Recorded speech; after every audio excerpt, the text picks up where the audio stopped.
ゆうゆうの日本語ポッドキャスト。はい、皆さんこんにちは。ゆうゆうの日本語ポッドキャストのお時間です。皆さん元気にしていますでしょうか？今日は2022年5月9日です。明日は母の日ですね。皆さん母の日どう過ごしますか？どんな予定がありますか？花束とかプレゼントもう買いましたか？さあ、ということで全然ということでじゃないんですけど、ビッグニュースがあります。ででん。はい。なんとゆうゆうの VTube アバターができました。やったー。はい。VTube アバター。これ聞いてね、はて何のことやらね、何ですかそれっていう人いると思うんですが、簡単に説明すると、動くアニメ版動くアニメ版ゆうゆうです。見たことあるかな？ YouTube のライブとか YouTube のコンテンツでなんか顔がさ、こう目が動いたり顔が動いたりするアバター見たことありません？あれって実際の人間の動きをそのウェブカメラ、パソコンのカメラで撮って、そのカメラに合わせてアバターが動くんですよ。で、ずっとそれが欲しくて、でいろいろこうイラストレーターさんと話したり、いろいろこう待って、いろいろこう自分でも勉強してみたりってして、なんとね、昨日ついにこのアバターができて、今週からライブはね VTube アバターで動くゆうゆうを見ながら、その僕のライブが聴けるっていうねとこまで来ましたよ。これ僕ね YouTube アカウントを作ってからずっと夢だったんですけど、やっと叶うということでね、もうすっごく嬉しいんですけども、今日はですね、どうして僕がこんなにも VTube っていうものにこだわるかっていうお話をしたいなと思います。簡単に言うと、すごくねアニメが大好きなんですよ。オタクなんです。だからやっぱ自分のアニメキャラって欲しいじゃないですか。でもそれだけじゃなくて、その今のこの世界、この世界、この状況、この社会の中で、ビジネスをやっていくためには僕は VTube っていうものが必要かなって思ったので、一つのね目標にしたんですけども、今日はそんなことについて皆さんにお話ししていきたいなと思います。それではよろしくお願いします。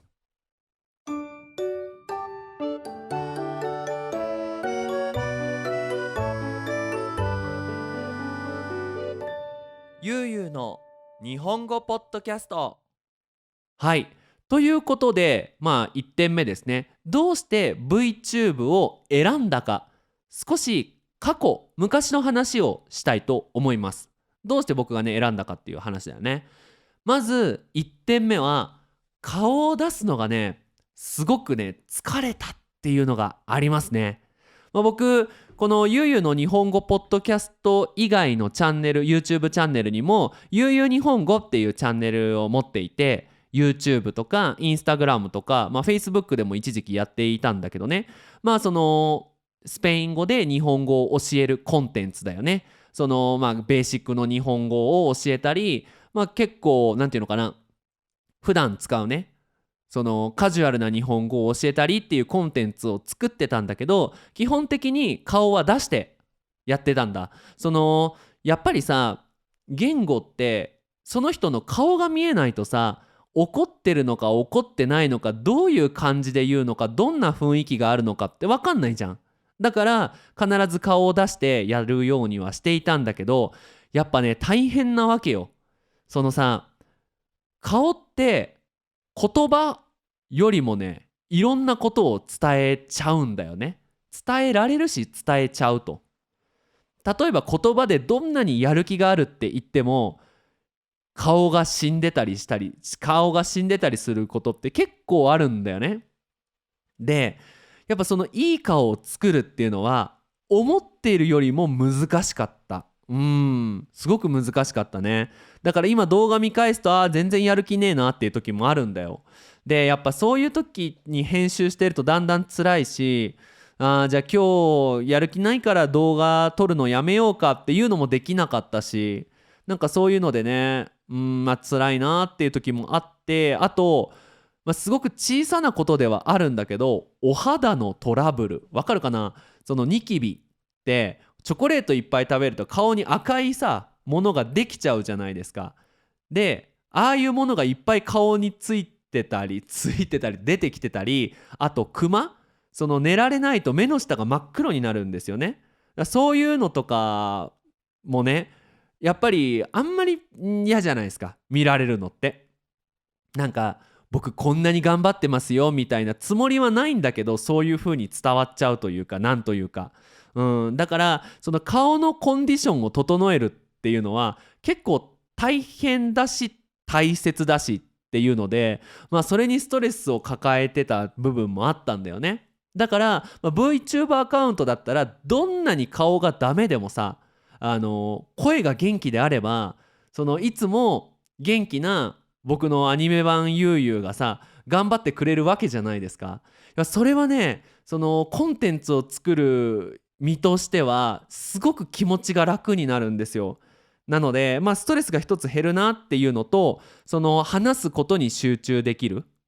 ていうのがあるので、今後ね VTube のアカウントを作ってやっていきたいなっていうのが1点目です。で2つ目は日本語学習、日本語教育と VTube のその相性、コンビネーションがいいと思ったからなんですね。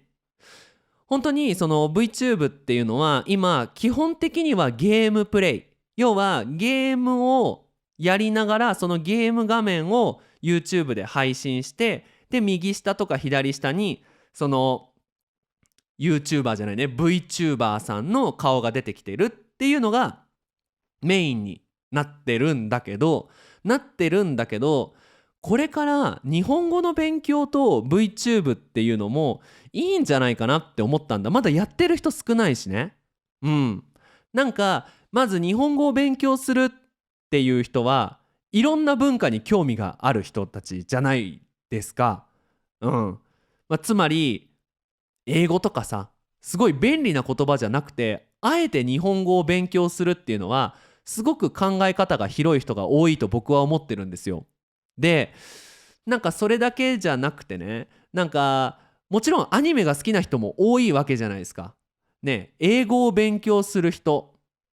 日本語を勉強する人、韓国語を勉強する人、いろんな言葉を勉強してる人って世界にいっぱいいるけど、その中でもアニメが好きな人が多いんじゃないかなって僕は思うんですよ。なのでアニメキャラクターが日本語を教えてくれるっていうのはもうなんかさ、なんていうのかな、もう一石二鳥って言うんだけど、一石二鳥って漢字で一つの石二つの鳥って言うんだけど、一つのことで二つ楽しめるっていうね、なんかそんなお得なことができるんじゃないかなっていうふうに思っていたんですよ。なのでこれからこんなもうニキビだらけでクマがすごいゆうゆうが日本語のクラスするよりもさ、イケメンなアニメ版ゆうゆうが日本語を教えてくれた方が面白いんじゃないかななんて僕はなんとなく思っていて、だからそこの相性がいいなって思ったのがもう一点で、最後はポッドキャストと VTube っていうものの相性の良さ。なんかさ、そのいろんなコンテンツがあるわけじゃないですか。で、ゲームプレイだったり料理の動画だったりいろんな動画がある中、ポッドキャストっていうのは誰かの話を聞くっていうのがメインになるコンテンツで、動かなくていいんですよね。話せばいいから座っていて。でだからじゃあ例えば僕がその旅行をするコンテンツを撮りますってなったら、ちょっと旅行と VTube はまだ相性が良くない、難しいけど、座って話すだけであれば VTube のアカウントがいっぱい使えるなって思ったんだよね。でさ、ああいうさ動画ってこう Spotify で聞いてくれる人は自分が何かをやりながらポッドキャストを聞いてくれている人が多いと思うんですよ。ちなみにね、僕の、スペイン語のクラスの学生さんは自転車に乗りながらポッドキャストを聞いてくれてるって言ってくれて言ってたんですけど、そういうながらで聞くことが多いんですよ。で、僕が一番ポッドキャストをながらで聞くのが多い時ってご飯食べる時で、なんかご飯食べる時に聞くんだけど、例えばその YouTube のね、動画の画面をこうプレイして実際に動くゆうゆうを見ながらご飯食べてると、なんか一人でご飯を食べている感じがしないかなって思うんだよね。なんかそういう風にこのポッドキャストと VTube のアカウントのその相性がいいと、つまり顔を出さなくていい、そもそも日本語を勉強してくれている人たちとこのアニメ系のアバターの相性がいい、そしてポッドキャストとそのポッドキャストと VTube のアカウントのアバターとの相性もいいっていうことで、これから一つの目標にしようって言って、何年前だ、もう多分1年以上ぐらい前からずっと言ってたんですけど、今回それが叶ったということですね。はい。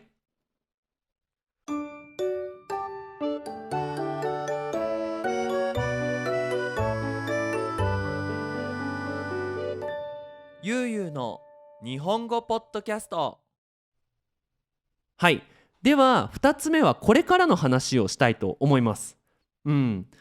どうしてその VTube っていうのが、その日本語との相性がいいとかって思ったんだけど、それだけだとちょっと弱かったんだよね。自分としてもチャレンジをするのはどうなのかっていうので、冷静に考えてみると、世界で一番有名な日本人って誰だってなった時に、日本人が有名なのかなって思ったんだよね。僕が考える世界で一番有名な日本人はドラゴンボールの悟空だと思うんですよね。ピカチュウとかさ、スーパーマリオとか、圧倒的に日本人の名前が出てくるよりもアバターの名前が出てくる方が多いと思うんですよ。で、そう思うと、その有名になるっていうのは必ずしも人間じゃなくていいと思うんですよ。で、どうして悟空が有名になったかっていうと、いろんな人たちが頑張って悟空を有名にしたからだよね。絵を描く人がいて、声を入れる人がいて、ストーリーを考える人がいて、アニメーションを作る人がいて、その人たちが頑張って悟空が有名になったのと同じで、僕の顔が有名になるだけじゃなくて、僕のアバターが日本語の学習者さんにとって有名人になるっていうのは、多分新しいしすごく効果的なことなんじゃないかなって思うんだ。なんかさ、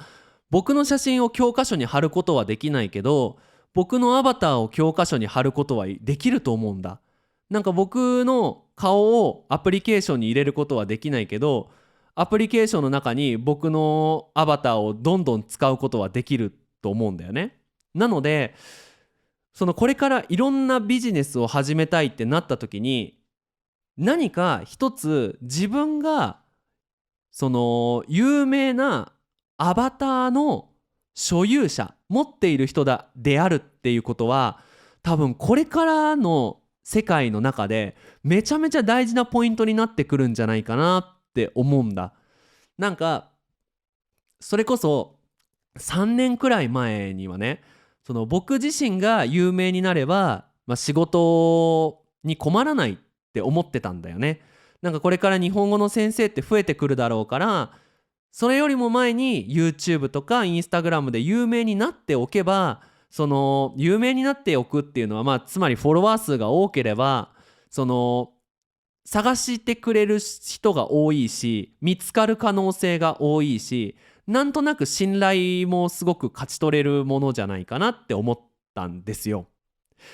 だけどこう2年3年経ってみて、本当にそれにチャレンジする人が増えてきて、もう本当に今インスタグラムとか YouTube とか Facebook にはいろんな人が溢れていると思うんですよ。本当になんかみんないろんなことにチャレンジすると。いや、それは もちろんいいことだし、すごくいいなって思うことなんだけど、じゃあその中でまた別のね、こうオプションを自分で選んでいかないと、その中に埋もれてしまうってわかるかな。その中に一緒になってしまうって思ったので、その VTube のアカウント、アバターだねなんかアカウントとアバター間違えちゃうんだよな。それを有名にすることでまた別のねそのポイントになるんじゃないかなって思うし、そっちの方が有名になる可能性があるし、それからなんか他のビジネスに展開しようと思った時に自分の顔よりもアバターの方が圧倒的に使いやすいっていうのがあるので、まあこれからねやっていこうかなって思います。で最後にもう一点なんだけど、さっきも言ったんだけどね、その今さ SNS っていうのがまあ何年ぐらい前だ、もう56年ぐらい前に流行ってきてね。で Facebook だったり Instagram だったり YouTube っていうのがもう本当にこうみんなの生活の一つになってきて、一日にさすっごい人の顔見ない？僕だけかな感じるのって。すげえ人の顔を見るなって思うんですよ。確かにその大学に行ってた頃は電車に乗って電車の中でそのいろんな人の顔見るんだけどさ、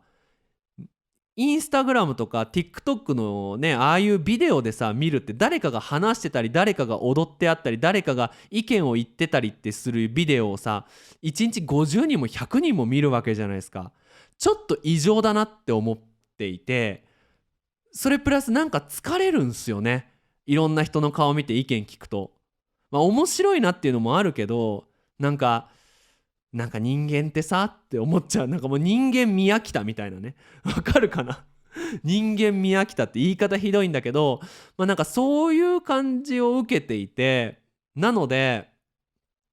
なんかそろそろなんていうのかな、人間疲れ、人間に疲れてくる人が増えてくるんじゃないかなって思ってるんですよ。でさ、今Facebook のね会社がメタっていう会社に名前が変わって、これからメタバースっていうね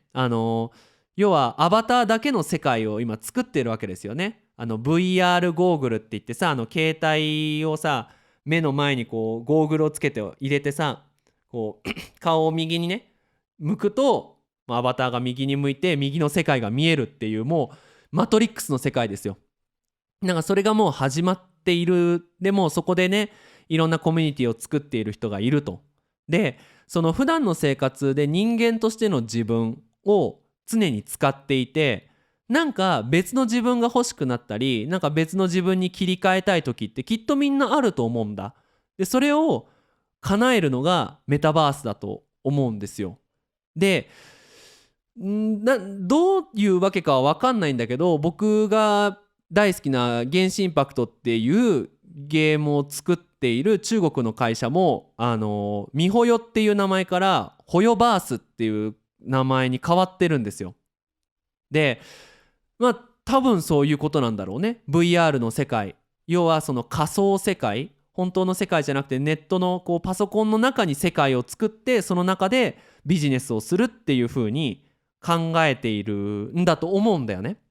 でそうなった時に日本語の先生、日本語を教える人も果たしてリアルの顔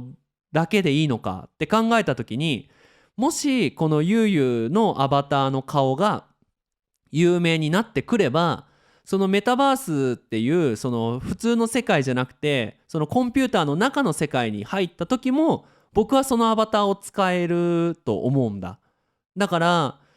これからそのインフルエンサー、こう有名になりたいとかいっぱいフォロワーが欲しいっていう人たちは、実際の自分の顔プラスそのアバターを有名にしていく。みんながその見て、ああこのアバターってゆうゆうのアバターだよねっていう風に分かるようにしていくっていうのは